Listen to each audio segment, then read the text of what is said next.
referred to as HISC. Thanks so much, Chuck. Tonight I am serving as a hearing officer for this hybrid virtual in-person statewide public hearing on the adoption of subtitle 14 of Title 13 Hawaii Administrative Rules, including Chapter 325 General Provisions and Chapter 326 Control and Eradication of Invasive Species. Beside me today is Rob Hoff, the State Protection Forester, who's also serving as a hearing officer, and Jack Reef, our planner, who is our other hearing officer here today. We also have Chuck Chimera, who's part of our HISC support team that's serving as technical support for Zoom. So please note that this meeting is being recorded. I want to go over the proposed new subtitle, which consists of 2 chapters. Chapter 325 consists of 3 sections that set out the general provisions as follows.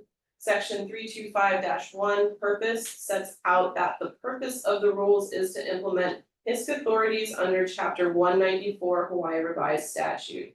Section 325-2 definition sets out the definitions for the subtitle. Section 325-3 relationship to other laws clarifies that the proposed rules may not be construed to limit existing authorities. Chapter 326 contains 6 sections that are related to the authority of HISC departments, the counties, and their agents to carry out actions to control or eradicate invasive species identified by the HISC as follows. Section 326-1, invasive species identified by the Council for Control or Eradication, sets out the list of invasive species identified by HISC for control or eradication, referred to as identified species. Section 326-2, requirements for control or eradication on private property, sets out the requirements for a HISC department or county or an agent to control or eradicate an identified species on private property. Section 326-3, notice, sets out the requirements for notice to a private property owner or tenant or occupant before control or eradication actions may be carried out on the private property. Section 326-4, requirement for control or eradication by a private property owner authorizes a HISC department or county or their agent to order a private property owner to control or eradicate an identified species if the identified species was intentionally and knowingly established on the private property. Section 326-5, requirements for control or eradication on public property, sets out the requirements for a HISC department or its agent to order an entity in charge of state or county property to control or eradicate identified species on the public property. Section 326-6, warrants, sets out the requirements for a HISC department or county to seek a warrant to carry out a control or eradication action on private or public property without the consent of the property owner, tenant, occupier, or entity in charge as appropriate. The purpose of this hearing is to provide all interested persons opportunity to submit data, views, or arguments on the adoption of these new rules. This information may be submitted orally or in writing, and HISC appreciates your participation in the public hearing. So if you are here in person, just please make sure you sign in on the sign-in sheet that's over here on the table and indicate if you wish to testify. Persons present in person will testify first. If you are participating via Zoom video and wish to testify, please put your name and affiliation into the chat if you have an affiliation. You will be called on by the hearing officer, myself, when it's your turn to testify. If you are participating via Zoom by telephone, the hearing officer will call on you after the video testimony is complete. Please begin your testimony by stating your name and affiliation, if any. Each testifier will have 3 minutes, and again, really appreciate folks coming out to participate in this public hearing. With that, I am going to just grab the in-person sign-in and call the first folks. So up first to testify, we have Christy Martin.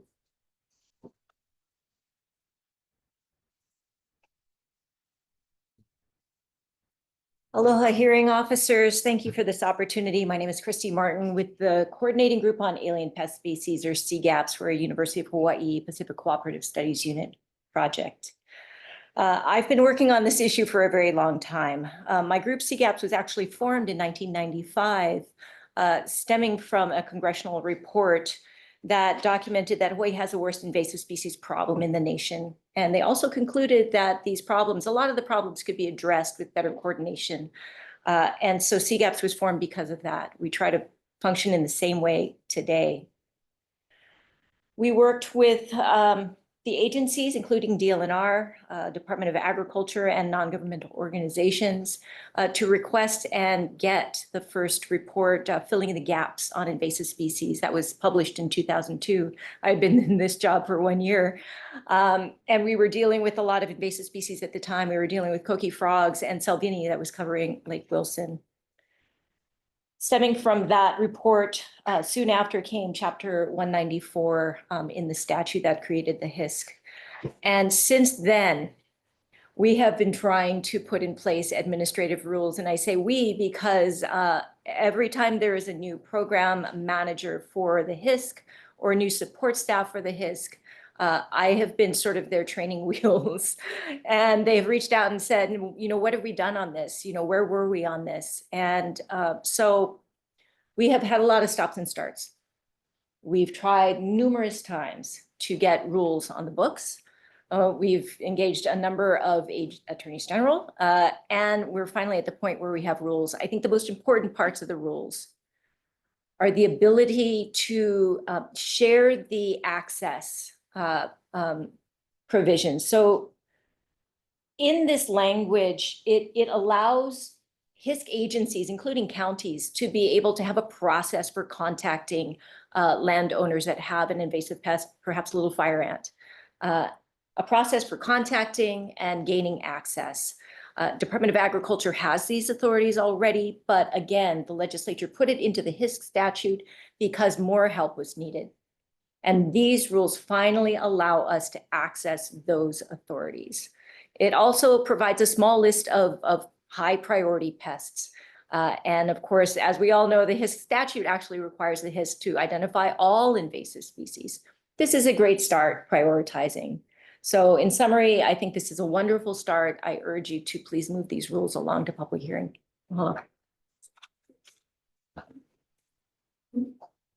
Up next, we have Dexter Kishida.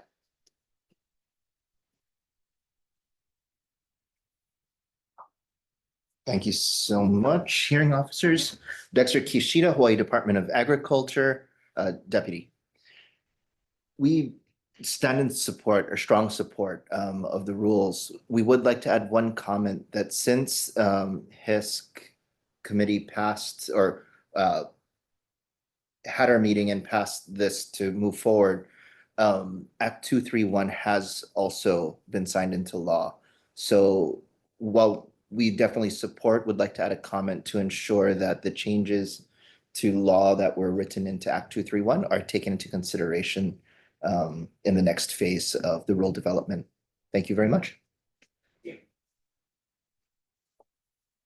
At this time, I see the folks that have signed in that indicated they're going to provide oral testimony have done so. Is there anybody else that would like? Yeah, Nate.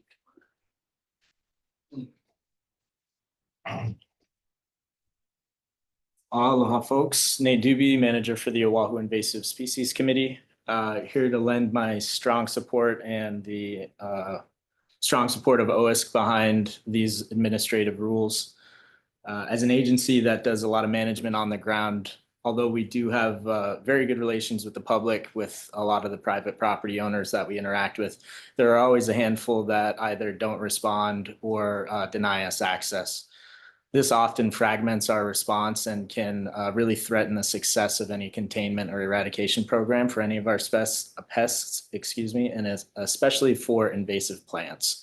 We're talking about a lot of very highly invasive species that are considered watershed destroying species. They threaten recharge to the aquifer, and the effects of an infestation have been seen for the likes of Myconi and areas like Tahiti. And so we know exactly what that plant can do. These administrative rules will fill a much needed regulatory gap for invasive plant control and eradication. So we strongly support these administrative rules. We urge everyone to push them forward and look forward to providing further comment as necessary. Thanks. Thank you. Anyone else in person want to testify? Okay, seeing none, I'm going to move on to our Zoom.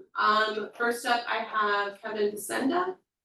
If you wanna turn your camera on if you can and unmute. Hello, everyone. I'm Kevin Facenda. I'm testifying as an individual.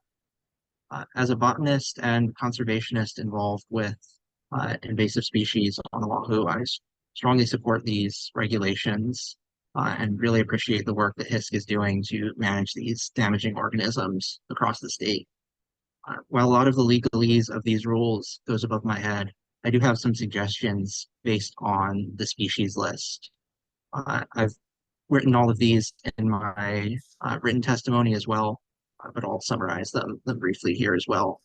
There are some synonyms on the species list. For example, the name Andisanthus is not a species that occurs in Hawaii, nor is it known to be a particularly problematic invasive as far as I know. I think it might have been added as a accidental synonym for Tibucina, or now under its common name, now under the name Catogastra. So with that, the names Catogastra, Pleroma, and Tibucina all appear to be synonyms referring to the same species. I suggest these be condensed down to Catogastra and listing the others as synonyms in the rule as Catogastra herbacea, which is the current species under eradication efforts.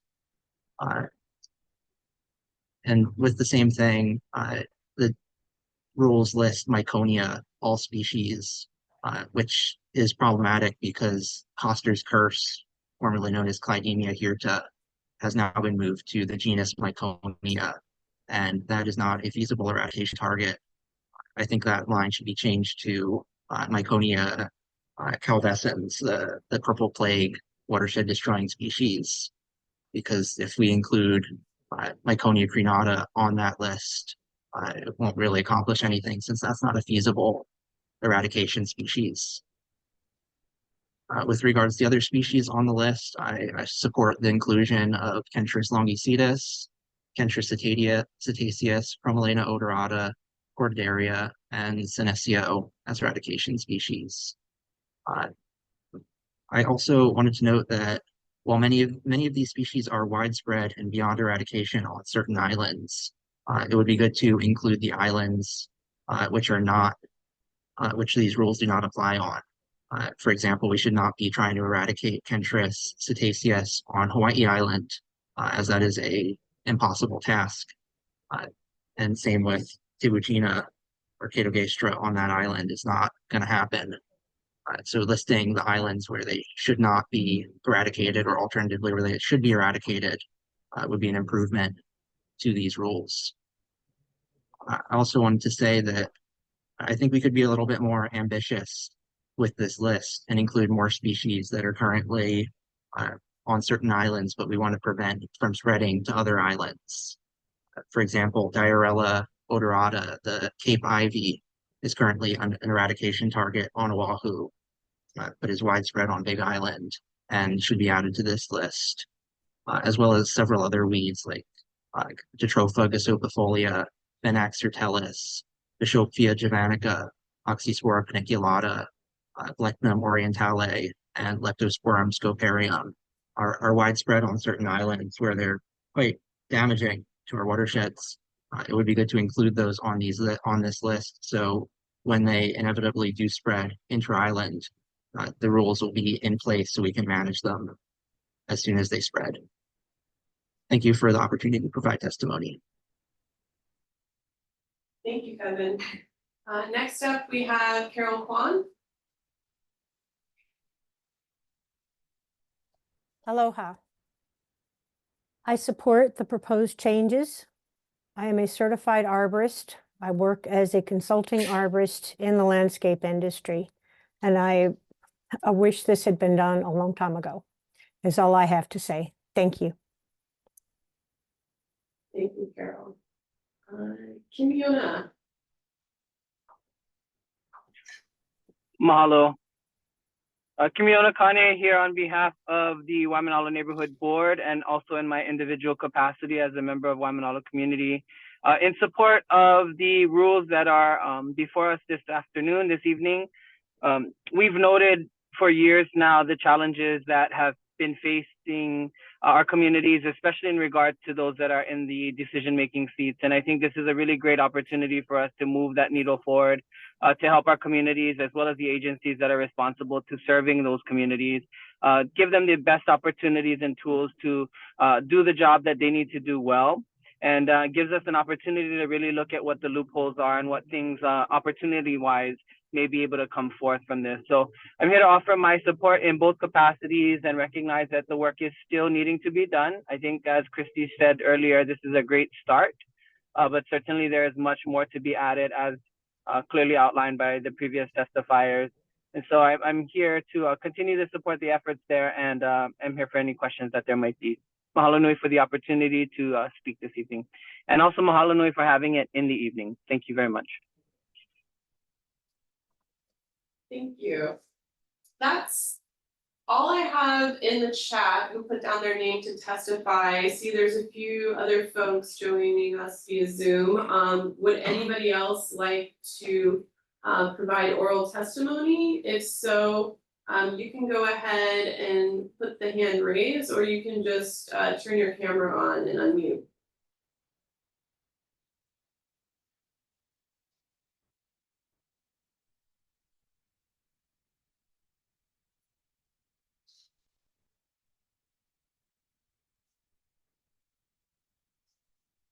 Okay. Don't see anybody else. Brian just put his hand up.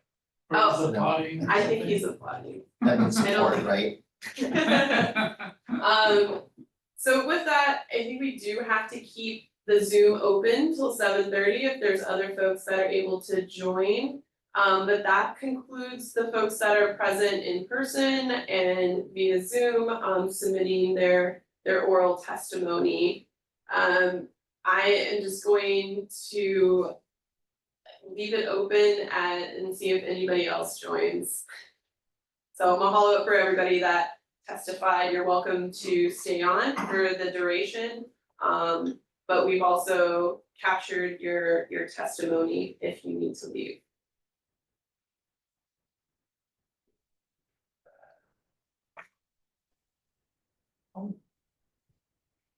Aloha, Chelsea. This is Ryan.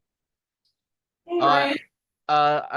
I want to testify too as well. I don't know how to do the hand raise, and my camera's not working. So Okay, I think just Christy was right there. yeah, sorry. Go ahead. Yeah. So I Ryan Chang, just testifying as an individual, supporting the administrative rules and pushing it to public hearing. Mahalo. Thank you, Ryan.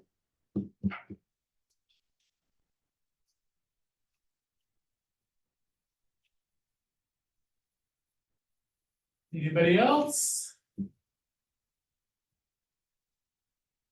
Great. If folks that are, still on Zoom and haven't testified, if you do want to testify, just use the hand raise function at any point and we'll make sure that you are able to provide those comments.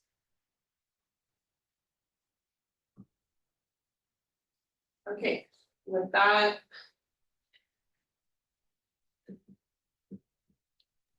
Chelsea, this is Kimiona. Just a quick question. Can you clarify, is the in-person space going to be kept open till 7:30 as well? Yes. Okay, thank you. You're welcome. We're all just gonna sit and stare at each other.